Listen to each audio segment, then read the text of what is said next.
আমার হাত থেকে এত বড় বিপদ হয়ে যাবে আমি কক্ষনো ভাবিনি। আজ দুপুরবেলায় মিষ্টিকে মাছ দিয়ে ভাত খাওয়াচ্ছিলাম। মিষ্টি মাছ ছাড়া ভাত খেতেই চায় না, যার জন্য আমার রোজই মাছ রান্না করতে হয়। মিষ্টিকে খাইয়ে আমি হাত ধুতে গেছিলাম রান্নাঘরে। এর মধ্যেই মিষ্টি চিৎকার করে কান্না করে আমার কাছে ছুটে এসে বলছে, মাম্মাম আমার গলায় কাঁটা বেঁধেছে।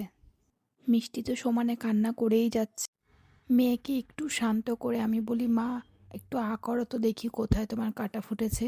ও যখন করে না তখন দেখে আমার গা হাত পা কাঁপছে, কারণ অনেকটা বড় কাঁটা ছিল আর অনেকটা দূরে ছিল, যেখানে আঙুল দিয়ে আমি বের করতে পারবো না। আর একটুও সময় নষ্ট না করে মিষ্টিকে নিয়ে হসপিটালে চলে যাই।